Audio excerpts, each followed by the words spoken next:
तो अभी फिलहाल कैसी चल रही है आपकी लाइफ? हमारा तो रूल है कि अगर यहाँ दोस्तों के साथ दिल खोल के रखेंगे तो वहाँ ऑपरेशन थिएटर में दिल नहीं खोलना पड़ेगा हमको। अब जिन लोगों की नई नई शादी हुई है, जो बेडरूम में कौन सा कलर लगाएं कि उनकी लाइफ थोड़ी रोमांटिक रहे? हम तो नहीं चाहते हैं कि बहुत ज्यादा वासनाओं में डूबा जाए। नहीं, एक रोमांस तो होना चाहिए ना। अब रोमांस शादी होना चाहिए। वो देखो, विवाह तो किया ही इसलिए जाता है। हमारे यहाँ तो स्टार्स की कोई कमी नहीं है। हमारे यहाँ तो गली गली में स्टार पैदा होते हैं। लव अट्रैक्शन को मानते हैं आप? जी जी, मानते हैं। तो हम एक चलते फिरते घर को लेकर एक खड़े घर में रहते हैं। अक्सर ये कहा जाता है कि जो आपके जीवन में होना वो पहले से निहित है, उसकी स्क्रिप्ट जो है भगवान ने ऑलरेडी लिख दी है। अगर लिख दिया गया है, अगर इनएविटेबल है कि अगर होगा ही होगा तो होगा, चाहे जो मर्जी कर लेना, लटक जाना, लेकिन होगा।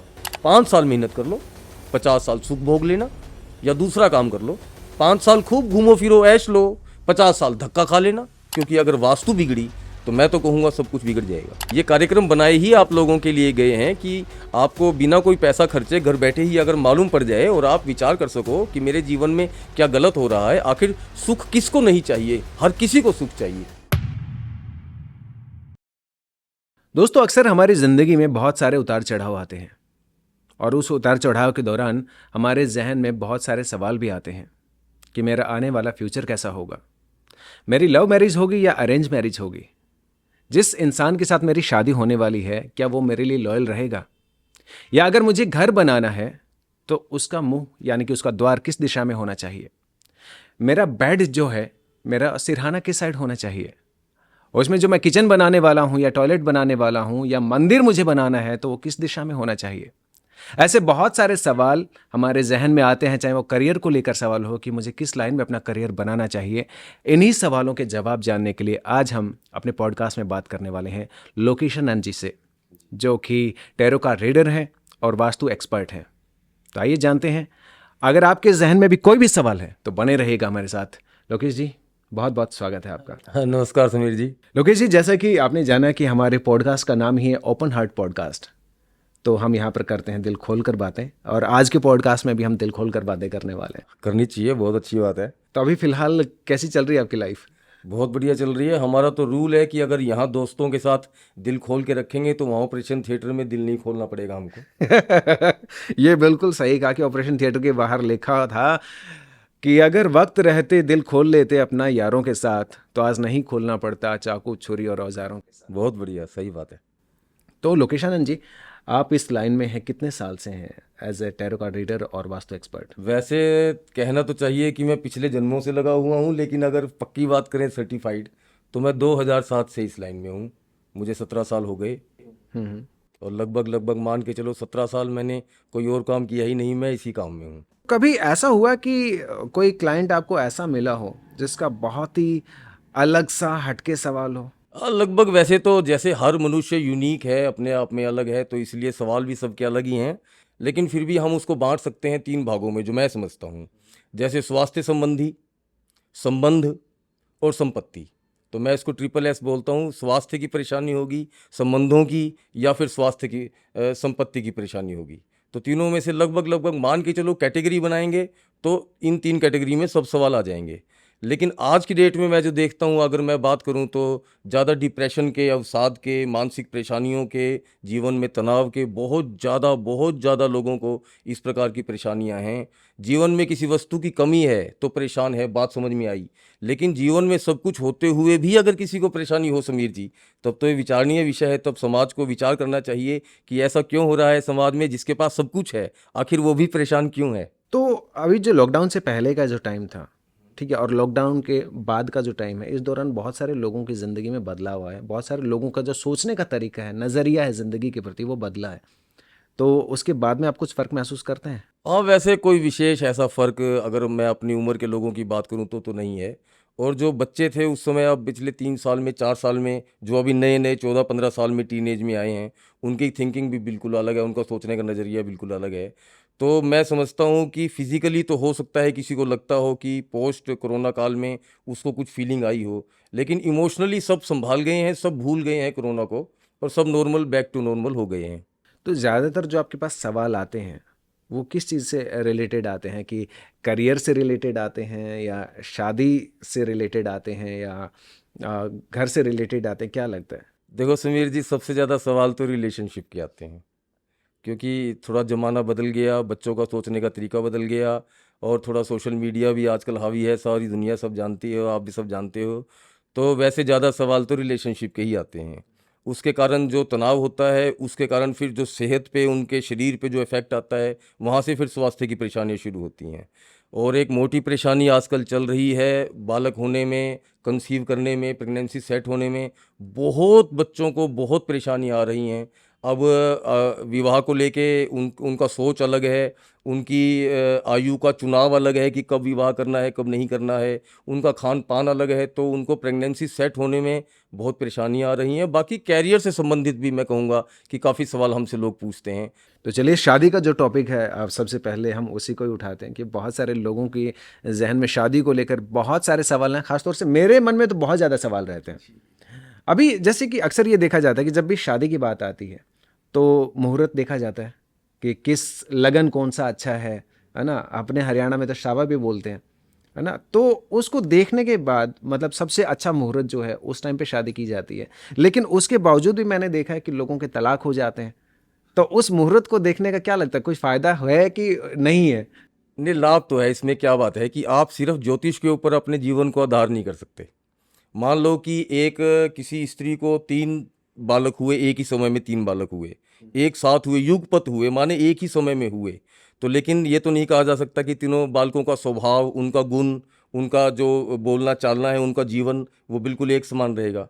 कारण क्या है कि उनमें गुणों का तो कुछ ना कुछ फेरबदल रहेगा रहेगा। तो क्योंकि गुण ही मनुष्य को आगे चलाते हैं। तो ज्योतिष एक जैसी होने पर भी मान लो कि किसी ज्योतिषी ने भली प्रकार से अपना अनुमान लगा के और पूरी गणना करके और एक मुहूर्त निकाल दिया, लेकिन आखिर चाहे कुछ भी हो, आप सड़क पे चलोगे तो भी आपको कुछ नियमों को पालन तो चलते हुए करना भी पड़ेगा। आप ये नहीं कह सकते कि मैं मुहूर्त देख के निकला हूं, मैं आंख बंद करके सड़क पे चलता चला जाऊंगा, मेरे साथ कोई दुर्घटना नहीं घटेगी। ये कैसे हो सकता है? तो भाई, अगर आप आदर से चलोगे, सामने वाले का सम्मान करोगे, उसकी फीलिंग्स को समझ के चलोगे, थोड़ा सा नीचे झुक कर चलोगे, तो बहुत बढ़िया जीवन चलेगा। तो जब शादी में एक चीज़ मैंने भाई कई बार देखा है कि इसे अंधविश्वास कहेंगे या आई कांट से दैट, कि अक्सर लोग देखते हैं कि आपको काला रंग जो है वो नहीं पहनना है, कि आपको लाल कलर ही पहनना है या कुछ और रंग पहनना है, लेकिन काले रंग का जो है यूज़ नहीं करना है, वो अशुभ माना जाता है। इसके पीछे रीज़न क्या है? देखो, वैसे तो हमारे यहाँ शुभ मौके पे वाकई आप सही बोल रहे हो, काला और गाढ़ा नीला रंग भी नहीं पहनते थे। तो थोड़ा, एक तो काला रंग वैसे शनि से एसोसिएटेड है, हालांकि मैं तो ये बात नहीं कहूँगा। तो लेकिन काला रंग थोड़ा दुख का प्रतीक है। तो हमारे यहाँ जैसे लाल रंग शुभ का प्रतीक है। और जब देवताओं की बात आती है तो लाल रंग है, पीला रंग है, थोड़ा हरियाली का रंग है, सफ़ेद रंग है, शांति का रंग है। और इनकी जो शेड्स हैं भिन्न भिन्न प्रकार की। तो क्योंकि शुभ मौक़ों पे शुरू से ही हमारे यहाँ परंपरा है कि काले रंग का थोड़ा निषेध किया ही जाता है। यहाँ तक कि जो दुल्हन होती है उसको काले रंग का धागा भी नहीं पहनाया जाता है बाएं हाथ में। तो इसलिए थोड़ा निषेध तो चलता ही। थोड़ा देखने में भी ऐसा लगता है और थोड़ा वो प्रतीक भी है, थोड़ा दुख का प्रतीक होने के कारण से। भाई, शुभ का अवसर है तो क्यों उसमें काला रंग उपयोग किया जाए। तो स्वामी जी, अभी जैसे आपने ट्रिपल एस बताया, तो संबंध की जहाँ तक बात आती है, तो जब शादी होती है तो दो अलग अलग नेचर के इंसानों की शादी होती है। बिल्कुल।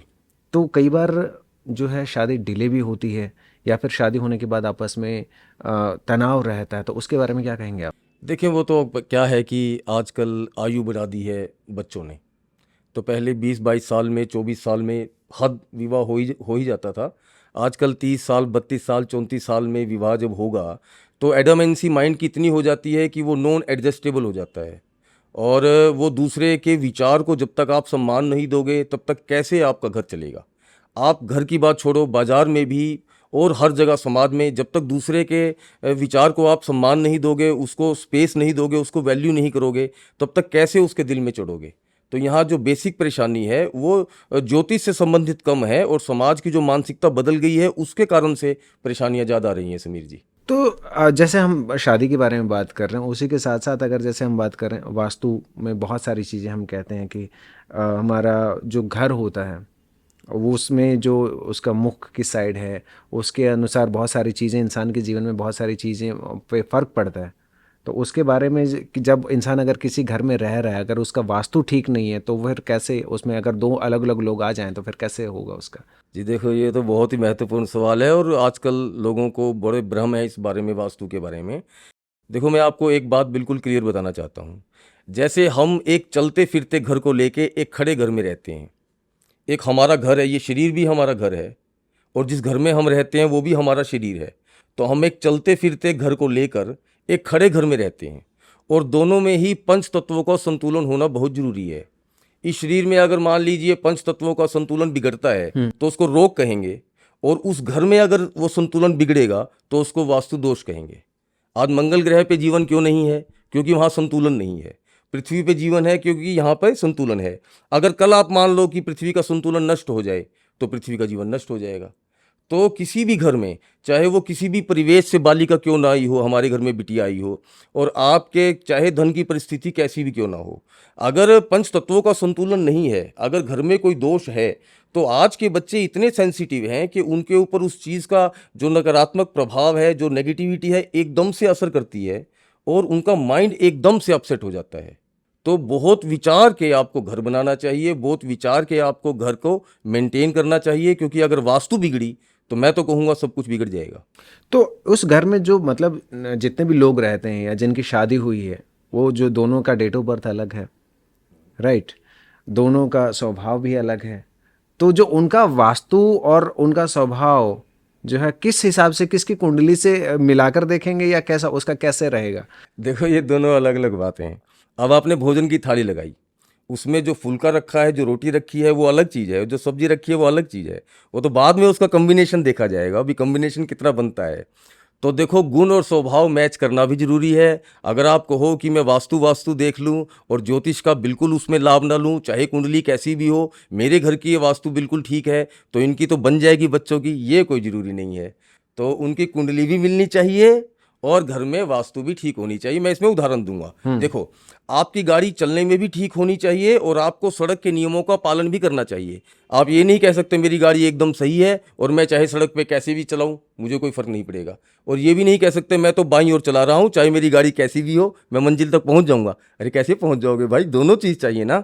तो गुणों का मिलान भी चाहिए और वास्तु भी सही चाहिए, तब बात बनती है समीर जी। तो अभी अगर बात की जाए कि एक तो कहता है कि मेरी जन्म कुंडली के हिसाब से होना चाहिए वास्तु, दूसरा कहता है कि मेरी कुंडली में ये ऐसा कुछ दिखा रहा है, तो किसकी कुंडली के अकॉर्डिंग कैसे चलेंगे? वो तो कंफ्यूजन हो जाएगा। हम तो इस बात को नहीं करेंगे। देखो, दो प्रकार की विद्याओं को कभी भी आपस में इंटरमिंगल नहीं करना चाहिए, मिक्सअप नहीं करना चाहिए। वास्तु सबके लिए है। एक घर में 20 जन रहते हैं, चलो आजकल परिवार न्यूक्लियर फैमिलीज हो गई, दो दो तीन तीन लोग एक घर में हैं, लेकिन पहले तो संयुक्त परिवार थे जबकि हमारी ये विद्या है। तो अगर आप एक की कुंडली देखकर वास्तु करोगे तो कैसे डिसाइड करोगे बताओ? अरे उसके अंदर तो 20 जन ने रहना है, किसी का भाव अलग है, किसी का गुण अलग है, उसका स्वभाव अलग है, उसकी कुंडली अलग है, उसका ग्रह गोचर अलग है, उसकी देखने की दृष्टि अलग है। तो वास्तु तो सबके लिए एक जैसी होगी ना। तो वास्तु में आप वय के अनुसार, जैसे माता पिता का कमरा कहाँ होना चाहिए, गृहस्थ का कमरा कहाँ हो, बच्चों का कहाँ हो, गेस्ट का कहाँ हो, स्टोर रूम कहाँ हो, ये तो एक अलग बात है। लेकिन ओवरऑल वास्तु का रूल तो एक ही रहेगा। मैं देख रहा हूँ समाज में आजकल बहुत से लोग वास्तु और ज्योतिष को मिला जुला के करते हैं। अब भाई वो जो करते हैं उनको ज्ञान होगा, हो सकता है इस बात का उनके पास कोई अलग से विद्या हो, लेकिन मैं इन दोनों को मिलाना उपयुक्त नहीं समझता, क्योंकि वास्तु एक अलग चीज़ है और ज्योतिष एक अलग विद्या है। मैं अक्सर मुंबई रहता हूँ, वहाँ पे आना जाना भी रहता है, तो मैंने एक चीज़ देखी है, ख़ासतौर से मुंबई में ज़्यादातर देखी है कि जहाँ पे एक किचन बना हुआ है उसके ठीक सामने ही टॉयलेट का दरवाज़ा खुलता है। तो वो क्या सही है या गलत देखो है, या समीर क्या जी, असर बात पड़ता यह है है उस कि पर? आप भी समझते हो इस बात को कि रसोई हमारे घर की सबसे शुद्ध जगह है। वास्तव में अगर कहोगे तो रसोई किसी भी घर का हृदय होता है। जैसे हमारे हमारे शरीर में हृदय का स्थान है ना, ऐसे ही हमारे यहाँ रसोई को हृदय का स्थान दिया गया है, क्योंकि वहीं से शुद्ध भोजन बन के निकलता है जो पूरे परिवार को चलाने के लिए, उनकी सेहत के लिए सबसे सबसे ज़रूरी है, सबसे कीमती वस्तु है।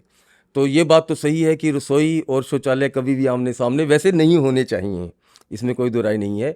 वैसे शौचालय का कंसेप्ट हमारे यहाँ वास्तु में था नहीं, लेकिन अब जैसा हो गया समय काल, तो आजकल तो शौचालय बनता है घर में, लेकिन फिर भी ऐसा तो विचार करना चाहिए कि रसोई और शौचालय आमने सामने ना हो। एस्थेटिकली भी ठीक नहीं लगता और वास्तु के हिसाब से भी ठीक नहीं है। थोड़ा तो उसमें पर्दा हो, थोड़ा डिस्टेंस हो, थोड़ा दूरी हो तो ज़्यादा अच्छा है। लेकिन अब जहाँ स्थान है ही नहीं, जहाँ स्थान का अभाव है और आपकी मजबूरी है, तो मैं कहूँगा कि अपरिहार्य परिस्थिति में नियम अगर टूट भी जाए तो अब कोई क्या कर सकता है। अब मजबूरी है तो मजबूरी है, इसमें कोई क्या करेगा। अच्छा, एक चीज़ मैंने सुनी है कि इंसान को किस दिशा में सिर करके सोना चाहिए रात को, या किस तरफ से पैर करके सोना चाहिए, उसमें भी ज़िंदगी में कुछ प्रभाव पड़ता है, जीवन में कुछ असर अरे पड़ता है उस जमीन चीज़ का? आसमान का फर्क पड़ता है समीर जी। हम तो देखते देखते इतनी उम्र बीत गई। देखो मैं कहूँगा कि सबसे बढ़िया अगर कोई दिशा है जिस तरफ सिराना करके सोना चाहिए तो वो दक्षिण दिशा है। सब इस बात को मानते हैं। और अगर उत्तर दिशा की बात करो तो जो लोग साइंस से चलते हैं, मैं तो खुद साइंस से पोस्ट ग्रेजुएट हूँ, मुझे तो मालूम है इस बात का कि उत्तर दिशा जो है वो हमारे सिर की भी उत्तर दिशा है। और दो दिशाएं आपस में एक दूसरे को विपरीत माने फेंकती हैं, माने रिपेल करती हैं। तो इसलिए बात यह है कि हमारा जो सिर है वो कभी भी उत्तर दिशा में तो होना ही नहीं चाहिए। उससे नींद डिस्टर्ब हो जाती है और न मालूम कल को क्या क्या उसमें परेशानियाँ आ जाती हैं। लेकिन मैं यहाँ आपको ज़रूर बताना चाहूँगा, मैं इस मौके का लाभ ज़रूर उठाऊँगा कि हमारे यहाँ एक बात चलती है कि पूर्व दिशा की ओर पैर कभी नहीं करने चाहिए। लेकिन ये जिस समय के नियम बने हुए हैं तो हमारे जो जागरूक दर्शक हैं उनको इस बात का विचार करना चाहिए कि जिस समय ये नियम बनाए गए थे उस समय फिक्स बेड की पद्धति नहीं थी। उस समय बिस्तर बिछाए जाते थे, सुबह होते ही उठा दिए जाते थे। और आम तौर पे जब वो बिस्तर बिछता था उसके चारों ओर चलने की जगह होती थी। लेकिन आज जब हमारी पूरी पद्धति ही बदल गई है, हमारा रहन सहन बदल गया है, तो किसी भी कमरे में अगर बेड लगेगा तो वो फिक्स लगेगा और हमेशा के लिए लगेगा। जब तक आप बेड नहीं बदलोगे या घर नहीं बदलोगे वो बेड अपनी जगह से हिलेगा भी नहीं। तो मैं आपको 3 रूल बता रहा हूँ आज। पहला नियम ये है कि किसी भी बेडरूम में चलने की जो जगह है, खाली जो स्थान है, वो पश्चिम के बनिस्पत, पश्चिम के अनुपात में पूर्व दिशा में ज़्यादा होनी चाहिए। अगर आप कहोगे कि मुझे पूर्व में पैर नहीं करना, सिर करना है, और आप अपने बेड का सिराना अगर पूर्व दिशा में लगा लोगे तो आपने चलने की जगह कहाँ छोड़ दी? पश्चिम में छोड़ दी, और आपने पूर्व को पूरा ब्लॉक कर दिया। दूसरा नियम सुनो, किसी भी घर में, किसी भी कमरे में पूर्व दिशा हमेशा साफ सुथरी और खाली होनी चाहिए। चलो आपने बेड तो लगा दिया, कोई बात नहीं। आजकल के जो बेड हैं उनके नीचे जीवन में कभी भी पोंछा नहीं लगता। हाँ। वो हमेशा एक्यूमुलेशन उसमें डस्ट की रहेगी ही रहेगी समीर जी। तो आप बताओ, आपने न केवल उसको भारी कर दिया, उसको भर दिया, खाली स्थान हवा के लिए भी नहीं छोड़ा, और वो हमेशा उसमें कभी भी सफाई नहीं होगी। और तीसरी बात समीर जी, आज की डेट में बेडरूम का एक और ऐसा सदस्य है जो हमको दिखता नहीं लेकिन हर बेडरूम में है, और वो है आपका टेलीविज़न। जिस टेलीविज़न के बिना आदमी खाना नहीं खा रहा है आज भी। तो आप विचार करो कि अगर आपने पूर्व में सिराना लगा दिया तो आपका टीवी कौन सी दीवार पे गया? आपका टीवी चला गया पश्चिम की दीवार पे। तो आपके बेडरूम की 99% जो एक्टिविटीज़ होती हैं वो टीवी फेसिंग होती हैं। विचार करो, अगर बच्चा बेड पे बैठ के पढ़ेगा तो टीवी की तरफ मुंह करके पढ़ेगा। आप खाना खाओगे तो आपकी जितनी एक्टिविटीज़ हैं, खाना खाना, दवाई लेना, पानी पीना, किसी से बात करना, कोई डिसीजन लेना, अखबार पढ़ना, दवा लेना या पढ़ाई करना, वो सब आपकी पश्चिममुखी हो जाएगी। अब आप विचार करो कि जीवन के जो महत्वपूर्ण कार्य हैं वो आपको पश्चिम की ओर मुख करके करने चाहिए कि पूर्व की ओर मुख करके करने चाहिए? तो आपको पूर्व की ओर मुख करके ही ये कार्य करने चाहिए। इसलिए मेरा कहना ये है कि आपको यह जो आपका बेड है ये कभी भी पूर्व दिशा की दीवार पर नहीं लगाना चाहिए। या तो दक्षिण में लगाओ या फिर पश्चिम में लगाओ, सबसे बढ़िया रहेगा। और मैं इसमें जोड़ूंगा, अगर पश्चिम की तरफ सिराना करके कोई सोने लगे तो वो अपने जीवन में जिस स्तर पर जी रहा है अपने जीवन को, उसमें उसको पैसे से काम नहीं रुकेगा, पैसे से काम उसका चलता रहेगा। देखो अपना अपना अनुभव है, किसी का विचार इसमें भिन्न हो सकता है, लेकिन जो मैं देख रहा हूँ वो आपको बता रहा हूँ। ये बात सुनने के बाद तो जो मेरे जहन में इस वक्त मैं चल रहा हूँ, मैं सोच रहा हूँ दर्शक भी यही सोच रहे होंगे कि भाई मैं किस दिशा में सर करके सोता हूँ। देखो ये तो है ही, आखिर ये कार्यक्रम बनाए ही आप लोगों के लिए गए हैं कि आपको बिना कोई पैसा खर्चे घर बैठे ही अगर मालूम पड़ जाए और आप विचार कर सको कि मेरे जीवन में क्या गलत हो रहा है। आखिर सुख किसको नहीं चाहिए? हर किसी को सुख चाहिए। कई बार ये होता है कि घर में किस जगह पे क्या चीज़ बनी हुई है उस हिसाब से बहुत सारे लोगों की लाइफ डिस्टर्ब हो जाती है। लाइक अगर कई पेरेंट्स जो हैं अपने बच्चे की पढ़ाई को लेकर टेंशन में रहते हैं कि मेरा बच्चा के अच्छे नंबर नहीं आ रहे हैं, है ना, मेरा बच्चा टॉप नहीं कर रहा है या अच्छा होमवर्क नहीं कर रहा है, या अगर बात की जाए ना करियर नहीं बन रहा है, कहीं ना कहीं कोई दिक्कत है, या वैवाहिक जीवन कहीं डिस्टर्ब हो रहा है, तो उस हिसाब से क्या कहना चाहेंगे आप उसके बारे में? देखो समीर जी, ये तो बड़ा बहुत ही वास्ट विषय है। शॉर्ट में तो इसमें बताना थोड़ा मुझे लगता है कि संभव नहीं होगा। लेकिन ठीक है, आपने विषय शुरू किया है बहुत ही इम्पोर्टेंट, क्योंकि आजकल जो पेरेंट्स है वो अपने बच्चे के भविष्य को लेके सबसे ज़्यादा चिंतित रहते हैं। वो कहते हैं कि जो संघर्ष हमने किया हमारे बच्चे को ना करना पड़े। और आप जानते हो कि आज की डेट में जो सबसे बड़ी इंडस्ट्री है वो स्कूलिंग इंडस्ट्री है, कोचिंग इंडस्ट्री है। क्योंकि हर माँ बाप, चाहे उनका जीवन का स्तर कैसा भी हो, वो चाहते हैं कि अपने बच्चे को बेस्ट टू बेस्ट दें, एनवायरनमेंट बढ़िया दें। लेकिन फिर भी हम देख रहे हैं कि बच्चे थोड़ा लापरवाही की तरफ ज़्यादा हैं, थोड़ा उनमें श्रद्धा भाव भी कम है, बड़ों को आदर देने का स्वभाव भी उनका कम है। तो क्या वास्तु में कुछ ऐसा किया जा सकता है जिससे पेरेंट्स की ये चिंता दूर हो जाए, और अगर वो एक व्यवस्था उस बालक को दे दें तो वो बच्चा अपने आप ही अपनी प्रेरणा से उत्तरोत्तर प्रगति करता हुआ जीवन में एक नई ऊंचाई को छूने के लायक बन जाए, काबिल बन जाए?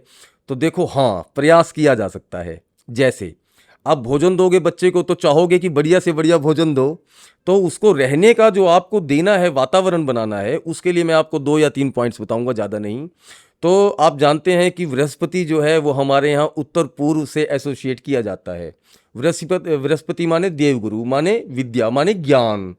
तो नॉर्थ ईस्ट में अगर किसी प्रकार से बच्चे का कमरा स्टडी रूम टाइप कोई बनाया जाए, हल्के फर्नीचर के साथ, थोड़ा उसके अंदर थोड़ा हरा रंग डाल दिया जाए, क्योंकि हरा रंग थोड़ा ईर्ष्या भी पैदा करता है, मात्सर्य पैदा करता है, थोड़ा आगे बढ़ने की भावना भी पैदा करता है, कम्पिटिटिव बच्चे को बनाता है, और उसकी वासनाओं को क्षीण करता है, और उसके मन को शांत रखने में भी हरा रंग सहयोग देता है, और माइंड को भी खोलता है हरा रंग। तो थोड़ा नॉर्थ ईस्ट कॉर्नर में बच्चे के लिए व्यवस्था की जाए, उसमें कुछ हल्का फर्नीचर डाला जाए, ताकि हम ऐसा ना करें कि ईशान कोण को बहुत भारी बना दें कि सबके दिमाग पे बोझ हो जाए, वजन हो जाए। और उसमें थोड़ा हरे रंग का उपयोग करें, और विशेष तौर पे जब वो पढ़ने के लिए बैठते हों बच्चे, तो उनका जो चेहरा हो अगर पूर्व दिशा की तरफ हो सके तो बहुत ही बढ़िया रहेगा समीर जी। मैंने बहुत इसके अच्छे रिजल्ट देखे हैं। जिन घरों में ऐसी व्यवस्था हम कर पाए, या पहले से ही भगवान की तरफ से ऐसी व्यवस्था थी, तो पता लगता है कि बच्चों ने वाकई तरक्की की है। अगर बचपन से ही बच्चों को ऐसा वातावरण मिल जाए तो मैं समझता हूँ कि पेरेंट्स की जो ये बहुत बड़ी समस्या है, इसका समाधान तो आज ही आपके जीवन में हो जाएगा। अगर आपने इस बात पे ध्यान दिया तो बहुत बढ़िया रहेगा। अच्छा, ये चीज़ मेरे एक सवाल मेरे ध्यान में आया अभी ये बात सुन के। आपने बताया कि हरे रंग का प्रयोग करने से स्टूडेंट में वासना कम रहती है, पढ़ाई पे ज़्यादा ध्यान लगता है। अब जिन लोगों की नई नई शादी हुई है, जो बेडरूम में कौन सा कलर लगाएं कि उनकी लाइफ थोड़ी रोमांटिक रहे? देखो, वैसे तो ऐसा कहा जाता है कि लाल रंग प्यार का प्रतीक है, लेकिन असल में जो रंग हमको दिखाई देता है वो रंग होता ही नहीं है समीर जी। अगर कोई दीवार लाल रंग की है ना, तो ये मत समझना कि वो दीवार लाल रंग की है। वो लाल इसलिए दिखाई दे रही है क्योंकि वो लाल को एक्सेप्ट नहीं कर रही है। भाई, प्रकाश में 7 रंग होते हैं, तो जिस दीवार पे जो रंग हमको मालूम पड़ता है वो दीवार उस रंग का विरोधी है। वो उस रंग को एक्सेप्ट नहीं कर रहा। बाकी रंगों को तो वो एब्जॉर्ब कर लेगा, लेकिन लाल रंग से शत्रुता होने के कारण से वो जब उसको फेंक के मारता है और वो लाल रंग हमारी आंख के माध्यम से होते हुए हमारी बुद्धि में पहुंचता है, तो हम कहते हैं ओह, ये लाल रंग है। तो बात यह है कि लाल रंग जब आंख से भीतर प्रवेश करेगा तो आपके अंतःकरण में वासना को जगाएगा ही जगाएगा। हम तो नहीं चाहते हैं कि बहुत ज्यादा वासनाओं में डूबा जाए। नहीं, एक रोमांस तो होना चाहिए ना। अब रोमांस शादी होना चाहिए। वो देखो, विवाह तो किया ही इसलिए जाता है, अब समाज को रेगुलेट करना है। तो समाज में सबको मालूम है कि काम भाव सब बालकों में होता ही है, और हमको अपनी समाज की परंपरा को भी आगे बढ़ाना है। तो हमारे यहाँ सनातन धर्म में माने इसका विधान दिया गया है कि काम को भी आप धार्मिक स्वरूप से माने एक एक एक लिमिट में, और अगर आप अपने काम भाव की पूर्ति करना चाहते हो तो समाज ने उसके लिए व्यवस्था की है ना विवाह की। तो रोमांस तो उसमें चाहिए ही चाहिए, लेकिन बहुत ज़्यादा लाल रंग भी उसमें नहीं, लेकिन हल्का लाल रंग का पुट हो अगर, तो उसमें अच्छा ही रहता है। क्योंकि फिर बहुत ज़्यादा वासनाएं होने से तो आपस में मन मुटाव की भी संभावनाएं तो हो जाती हैं समीर जी। थोड़ा मन शांत रहेगा तो अच्छा ही रहेगा।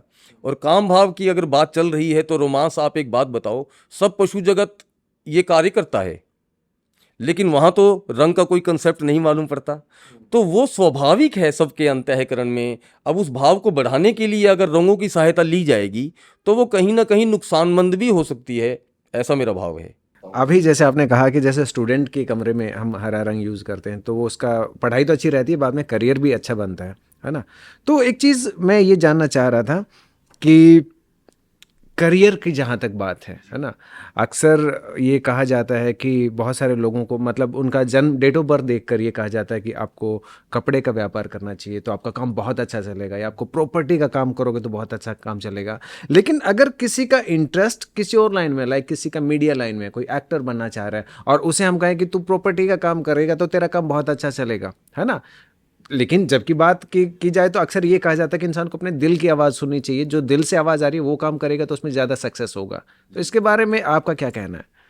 समीर जी, आपका सवाल बहुत उलझा हुआ है, आप मुझे फंसाओगे कहीं ना कहीं, मैं देख रहा हूँ आपको। देखो, बहुत ही बढ़िया सवाल आप पूछते हो, और इसका मैं समझता हूँ कि जो हम बोल रहे हैं कि अगर ज्योतिष के आधार पर या न्यूमरोलॉजी के हिसाब से और कहा जाए कि इस जातक को, इस कुंडली वाले को या इस विशेष नंबर वाले को यही काम करना चाहिए, तो वैसे आम तौर पे मैं ये समझता हूँ कि उसकी रुचि भी प्रकृति वैसे ही बना देगी। लेकिन फिर भी मान लीजिए परिवार से चलता रहा है कोई काम, और बालक है जिसकी कुंडली उससे मैच नहीं कर रही काम से। मान लो पिताजी का कपड़े का व्यापार था, और बालक जो है उसने पढ़ाई करके अगर वो किसी और फील्ड में जाना चाहता है, उसकी रुचि नहीं बन रही है कपड़े के काम में, या ज्योतिष कहती है कि इसको कपड़े का काम नहीं करना चाहिए, तो भी मैं ऐसा समझता हूँ कि करत करत अभ्यास ते जड़मति होत सुजान। और हमारे यहाँ उपाय भी तो हैं हर चीज़ के लिए। तो भाई, अगर कोई ऐसी स्थिति आ जाती है जो सामान्यता आपके लिए नहीं काम कर रही है, तो आप इसके लिए उपाय करो ना। जिस ग्रह के लिए या जिस नंबर को बढ़ाने घटाने के लिए, किसी के प्रभाव को क्षीण करने के लिए या किसी को मजबूत करने के लिए, वो हमारे यहाँ उसकी भी तो व्यवस्था है। तो अगर ऐसा कहीं अड़ जाता है मामला, मान लीजिए अब आपको तो सिनेमा में इंटरेस्ट है, आप तो बम्बई रहते हो, आजकल सीरियल्स में भी बहुत मैं देखता हूँ आपको काम करते हुए। तो आप विचार करो कि अगर आपकी कुंडली के अनुसार अगर यह जो अभिनय का क्षेत्र है, मान लो कोई बोल दे कि आपके लिए नहीं है, अगर कोई बोल दे कि आपके लिए नहीं है, हालांकि ये तो आपके लिए है, आप बने ही इस चीज़ के लिए हो समीर जी, लेकिन अगर कोई बोल दे कि आपके लिए नहीं है, तो पहली बात तो आप इतना मंझ गए हो इस लाइन में, आप इतना रगड़ा खा गए हो इस लाइन में, और इतने आपने कॉन्टैक्ट्स बना लिए हैं दूर दूर तक कि अब चाहे कुंडली सपोर्ट ना भी करती हो, लेकिन ना करते भी आप कितना आगे बढ़ जाओगे इसकी गणना कोई नहीं कर पाएगा। और नहीं तो उसके लिए उपाय बता दिया जाएगा, आप ऐसा कर लो, ऐसा कर लो, ऐसा कर लो। उपाय की बात चल रही है तो मेरे मन में एक और सवाल आ रहा है कि अक्सर ये कहा जाता है कि जो आपके जीवन में होना वो पहले से निहित है, उसकी स्क्रिप्ट जो है भगवान ने ऑलरेडी लिख दी है कि किस टाइम पे क्या होगा, किस टाइम पे क्या नहीं होगा। तो जब ऑलरेडी सब कुछ लिखा हुआ है तो क्या उपाय से वो बदला जा सकता है? देखो समीर जी, बहुत ही बड़ा सवाल है, खतरनाक सवाल है, लेकिन फिर भी मैं प्रयास करूंगा कि सेटिस्फाई कर सकूं अपने दर्शकों को। देखो, आपको विचार करना चाहिए, ठीक है। भविष्य तीन प्रकार का होता है: एविटेबल, सेमी एविटेबल और इनएविटेबल।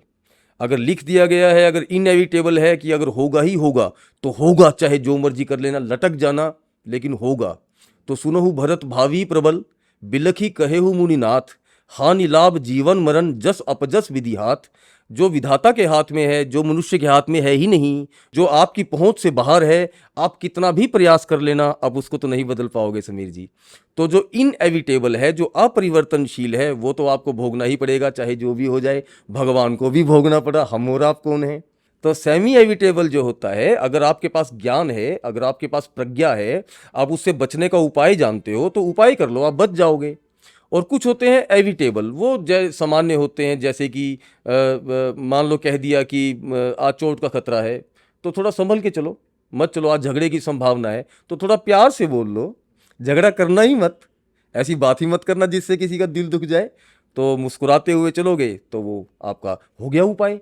लेकिन हर चीज़ उपाय से संभव नहीं है समीर जी। उपाय है, उपाय एक हद तक आपको सहयोग कर सकते हैं, लेकिन आप समझो कि पूरा जीवन अगर उपायों पे चल जाए तो ये संभव नहीं है। एक दूसरी बात भी है, आप विचार करो, मैं अपने घर से 2 लाख रुपए लेकर निकला हूं, और बाजार में मैंने कुछ जमा घटा किया है, कुछ हानि लाभ लिया है, मैंने कुछ आज भी तो व्यापार किया है।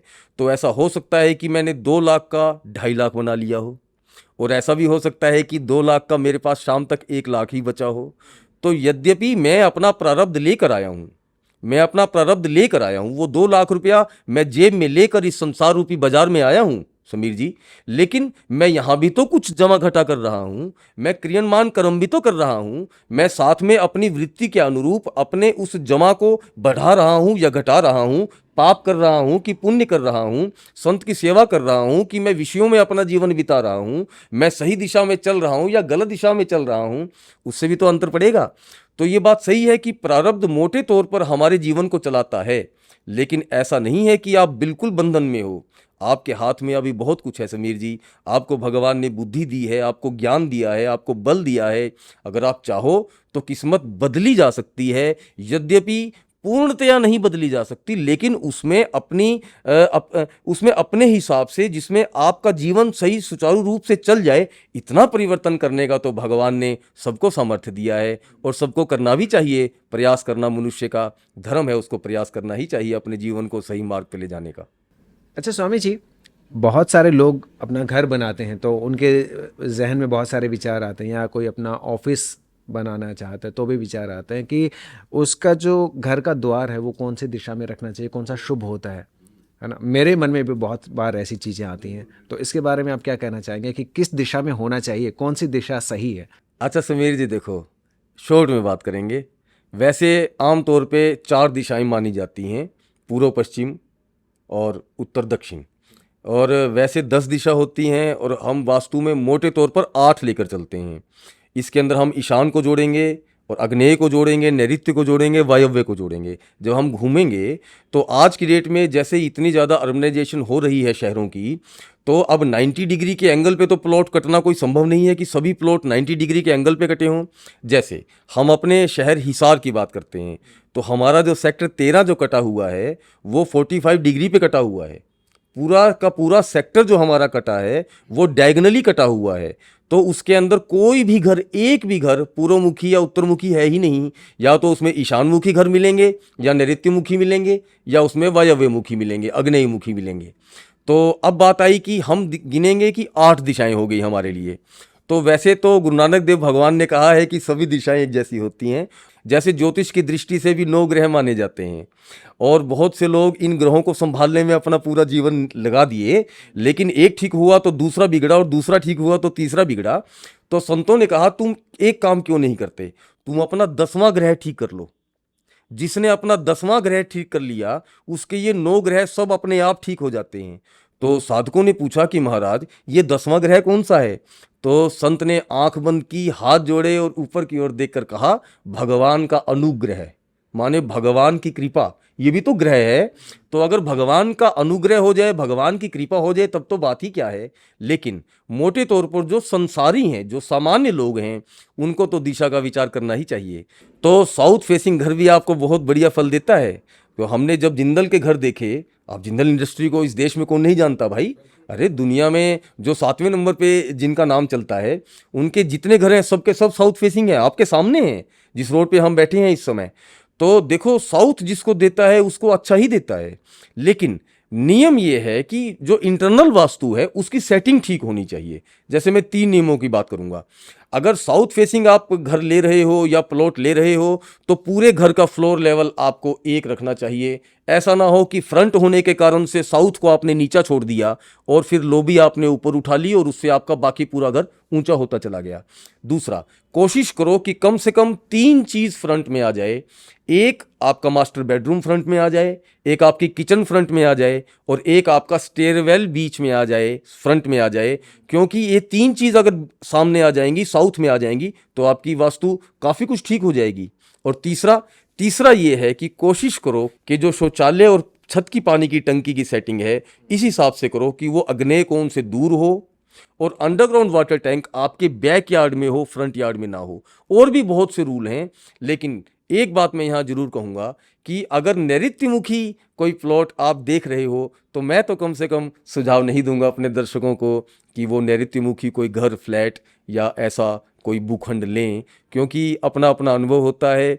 और नैऋत्यमुखी भूखंड में मैंने कोई बहुत ज़्यादा अच्छे रिजल्ट नहीं देखे हैं। तो इसलिए अगर आपके हाथ में है, चुनाव है आपके हाथ में, तो नैऋत्यमुखी को छोड़कर और जो आप ठीक समझो आप ले सकते हो। इसमें आपको किसी अच्छे वास्तु एक्सपर्ट से अगर आप राय लेते हो, इंटरनल सेटिंग अच्छी करवाते हो, तो आपको अच्छा ही फल मिलेगा। इसमें कोई दो राय नहीं है समीर जी। थोड़ा सा मतलब थोड़ा सा कंफ्यूजन है, क्योंकि थोड़ा सा टेक्निकल लैंग्वेज आती है तो सर के ऊपर से जाता है। अभी आपने जैसे नृत्यमुखी बोला या अग्निमुखी हाँ, बोला, साउथ वेस्ट। हाँ, तो ये होता है क्या, थोड़ा सा खुल हाँ के? देखो, साउथ और वेस्ट का जो कॉर्नर होता है ना, हम्म। उसको नैऋत्य कोण कहा जाता है।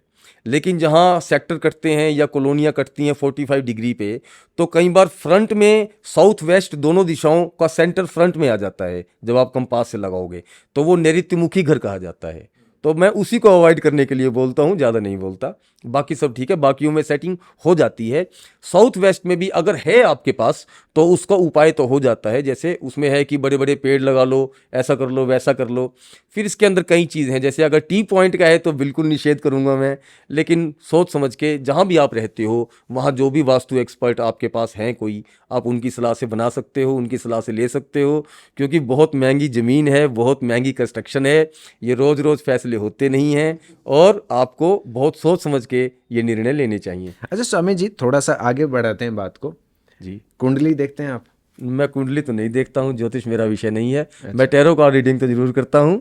हाँ, लेकिन वो मैं अपने लिए करता हूँ, थोड़ा अच्छा लगता है देखना, झांकना, वो इसलिए मैं करता हूँ। तो बहुत सारी एक बॉलीवुड के गलियारों में एक सवाल गूंजता है। उससे पहले कि मैं आपसे पूछूं कि या आपने कभी किसी सेलिब्रिटी की कुंडली देखी है या एस्ट्रोलॉजी या टैरो कार्ड रीडिंग की आपने कभी? देखो हमारे यहाँ तो अब मालूम नहीं, एक हमारे यहाँ हैं तरुण वधवा जी, और हरियाणवी फिल्मों के अच्छे कलाकार हैं, और हमारे बड़े अच्छे उनसे घनिष्ठ संबंध रहे। उनको भी बड़ी अच्छी जानकारी है ज्योतिष की, बहुत अच्छे जानकार हैं। तो हम कई बार आपस में बैठते हैं तो बहुत बार चर्चा करते हैं। भिन्न भिन्न जो लोग हैं, जैसे मान लीजिए अभी अल्लू अर्जुन चल रहा है, या जो भी हमारे यहाँ तो स्टार्स की कोई कमी नहीं है। हमारे यहाँ तो गली गली में स्टार पैदा होते हैं, तो हम डिस्कस करते हैं आपस में कई बार इन बातों को। तो बॉलीवुड के गलियारों में कई सालों से एक सवाल गूंजता रहा है कि सलमान खान की शादी कब होगी? अरे समीर जी, अब सलमान खान की शादी कब होगी, ये हम तो क्या निर्णय देंगे, ये तो सलमान खान ही जानते और हैं। अब तो थोड़ा सा चेंज हो गया है कि सलमान खान की शादी होगी भी या नहीं होगी। आपको क्या देखिए, लगता है, कुछ कहना चाहेंगे इस मैं बारे में? पहले पहले तो ये बात कहूंगा कि ये सबके जीवन का अपना व्यक्तिगत निर्णय है, जैसा उन्होंने चुनाव किया। क्योंकि उनके पास अपॉर्चुनिटी की कोई कमी नहीं है। अरे लाखों का दिल जिसके लिए धड़कता हो, और कोई भी विवाह करने के लिए, माने आज भी वो मोस्ट एलिजिबल बैचलर कहे जा सकते हैं, ऐसी बात नहीं है। अगर एक बार हाँ कर दे तो बताओ, माने क्या विवाह नहीं हो जाएगा? लेकिन इसमें मैं कहूँगा कि देखो, हालांकि ये मेरा विषय नहीं है, लेकिन मैं इस बात को जानता हूँ क्योंकि हम भी थोड़ा पब्लिक के बीच में रहते हैं।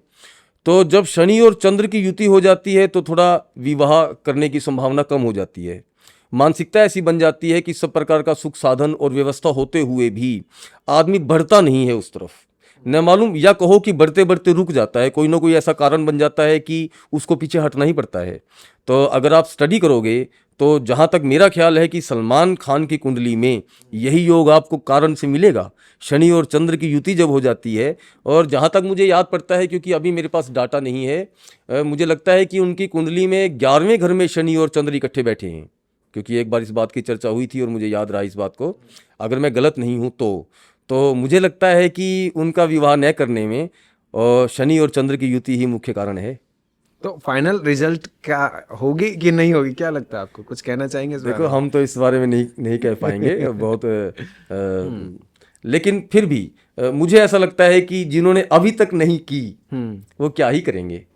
अगर हम बात करें, लॉ ऑफ अट्रैक्शन को मानते हैं आप? जी जी, मानते हैं। अगर कोई इंसान मतलब गरीब रहा है बचपन से, या उसके कुंडली में कुछ ऐसा लिखा हुआ है कि पैसा नहीं है, तो क्या लॉ ऑफ अट्रैक्शन से उस चीज़ को बदला जा सकता है? क्या लगता है, अगर कोई मैनिफेस्ट करता है कोई चीज़? देखो बात यह है समीर जी, बदला तो जा सकता है। अब उसकी एक लिमिटेशन है कि हर कोई बदल सकता है क्या। तो आपको तो उदाहरण देखने को मिलेंगे। हमारे यहाँ कहा जाता है कि कोई चाय बेचता था, आज देश का प्रधानमंत्री हो गया। क्या वो भाग्य के बल पे हो गया या अपनी कर्मठता के बल पर हो गया?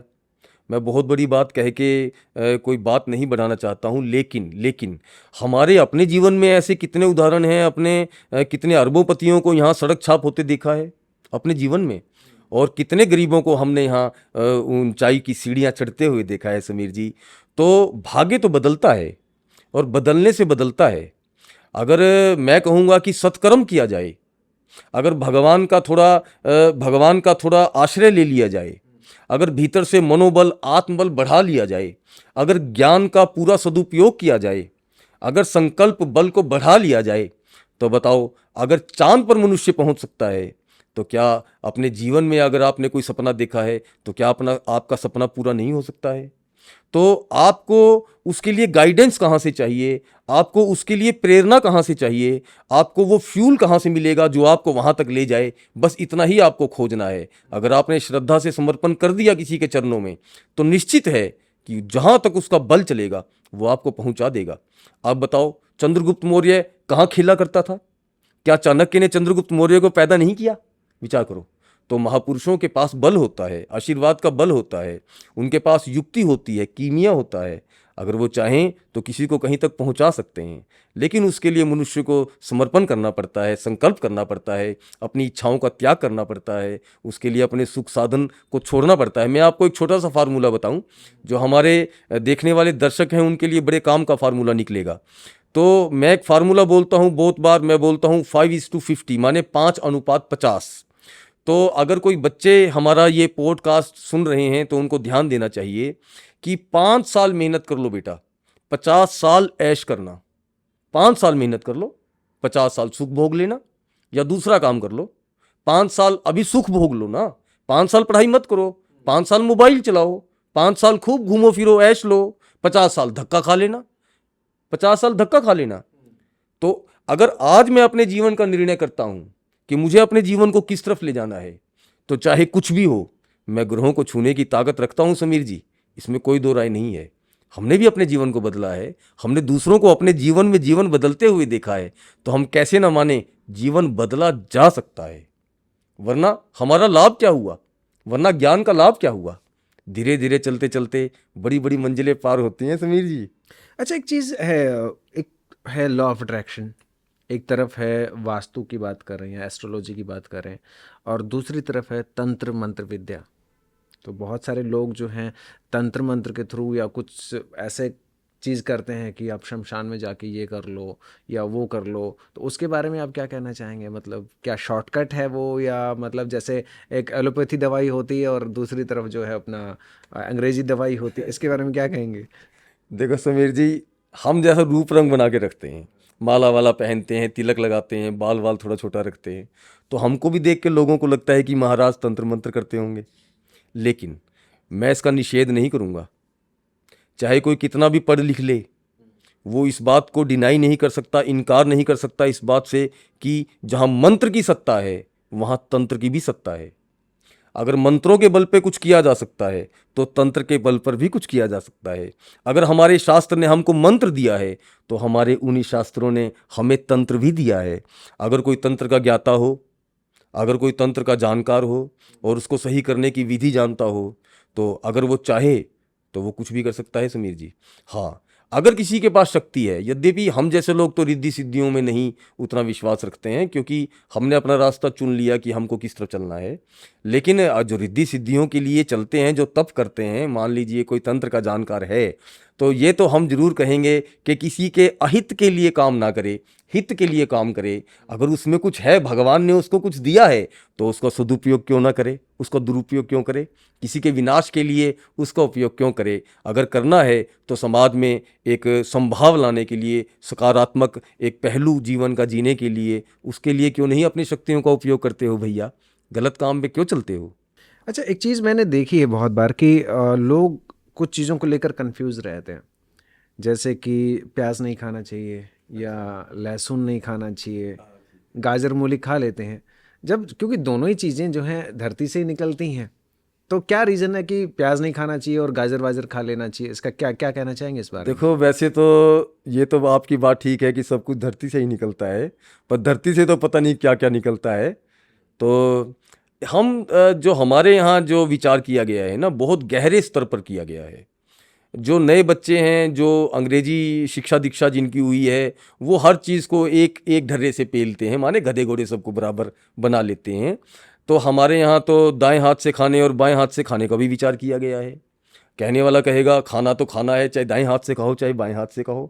हमारे यहाँ तो चौकड़ी मार के खाना, पैर धो के खाना, किस दिशा में मुंह करके खाना, किस समय खाना, कितने समय के बाद खाना, खाने की हजारों नियम बनाए गए हैं। तो इसका कारण ये नहीं है कि हम दकियानूसी हैं समीर जी, इसका कारण ये है कि हमारे यहाँ ज्ञान और विज्ञान इतना उच्चतम कोटि का था कि हमने उस स्तर को जाके छू लिया जो स्तर इन अंग्रेजों की बुद्धि में आज तक आया तक नहीं। देखो, हर फल की एक प्रकृति होती है, हर फल को खाने की एक सीमा होती है। अमरूद को कब खाना चाहिए, कौन सी ऋतु में खाना चाहिए, किस प्रकार खाना चाहिए, कितने बजे खाना चाहिए, ये भी होता है। इसके नियम हैं। अरे आम कितना खाना चाहिए, कितने दिन का पका हुआ खाना चाहिए, अरे हर चीज़ का नियम है। कौन सी ऋतु में कौन सी प्रकृति का फल नहीं खाना चाहिए।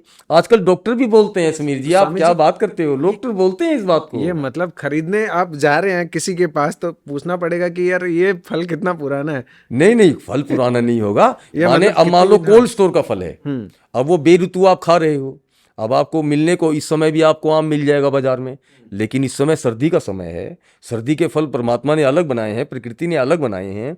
आपके विषय पर वापिस आता हूँ। देखो बात क्या होती है, हमारे यहाँ 3 गुणों पर पूरे जीवन को आधारित किया गया है, सत्वगुण, रजोगुण और तमोगुण। हालांकि सबसे बढ़िया गुण तो सत्वगुण ही है, जो आपके भीतर शांति, संतुष्टि, प्रेम, सद्भाव, सौहार्द, परमात्मा प्राप्ति की इच्छा, ये तो सत्वगुण से आती है ना। तो आपका जो शरीर है ना, केवल वही अन्न से नहीं चलता है, आपका मन पर भी उस अन्न का, खाए हुए अन्न का प्रभाव पड़ता है। अरे पाप का अन्न खाते हो तो मन में पाप आ जाता है समीर जी। अच्छा बताओ, गाजर खाने से मुंह में दुर्गंध आ जाएगी क्या? नहीं आएगी ना। तो जैसे अजवाइन की अलग प्रकृति है, जीरे की अलग प्रकृति है और सौंफ की अलग प्रकृति है। आप ये तो नहीं कह सकते कि ये सब माने सबको एक ही लाठी से मैं हाँक दूंगा। तो अजवाइन अलग चीज़ में काम आती है, मेथी अलग चीज़ में काम आती है, सबकी प्रकृति अलग अलग है ना।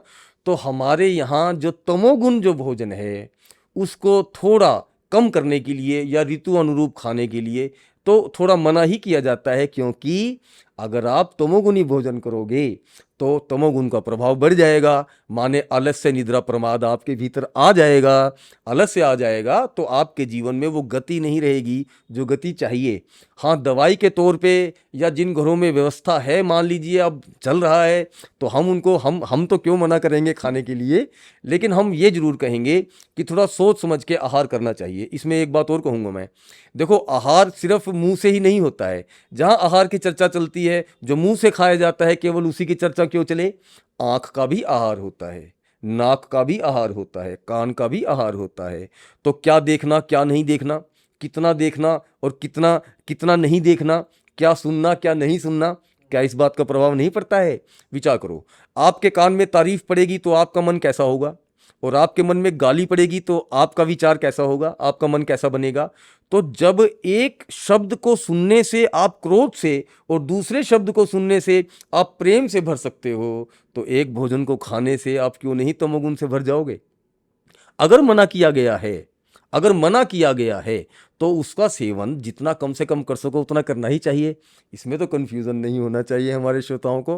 तो खाते हैं तो खाओ भाई, वो एक अलग बात है। यूँ तो पशु के लिए जो वस्तु बनी है, मांस मच्छी, वो भी मनुष्य खा रहा है, तो कौन किसको सीधा करेगा। अब जो तुम्हारे दिल में आता है तुम करते हो, तो उसको कौन रोकेगा। लेकिन अगर निषेध किया गया है तो निषेध होना ही चाहिए। तो स्वामी जी, हमने लगभग हर टॉपिक पे बात की है। हमने कुछ हद तक वास्तु के बारे में बात की है, टैरो के बारे में बात की है, इंसान की ज़िंदगी में क्या करना चाहिए क्या नहीं करना चाहिए। तो उसके अलावा भी बहुत सारी चीज़ें वास्तु को लेकर आई थिंक रह गई हैं। तो उसके बारे में अगर हम अभी बात करेंगे तो शायद बहुत ज़्यादा लंबा पॉडकास्ट हो जाएगा, राइट। तो उसके बारे में हम एक और पॉडकास्ट आप लोगों के लिए लेकर आएंगे दोस्तों। उसके बारे में हम आपको यात्रा करवाएंगे वास्तु को लेकर, घर में क्या क्या चीज़ें होनी चाहिए, कहाँ पर होनी चाहिए, उस चीज़ को लेकर बने रहिएगा हमारे साथ। लेकिन अगर आपके जहन में भी कोई सवाल आया है, आप अगर स्वामी जी से कुछ पूछना चाहते हैं, तो कमेंट बॉक्स में अपने सवाल छोड़ दीजिएगा। और ये पॉडकास्ट आपको कैसा लगा ज़रूर बताइएगा। क्या वाकई में इस पॉडकास्ट में दिल खोलकर बातें हुई हैं? ओपन हार्ट पॉडकास्ट में बताइएगा कमेंट करके कि आपको कैसा लगा पॉडकास्ट। और अगले पॉडकास्ट के लिए जुड़े रहिए हमारे साथ।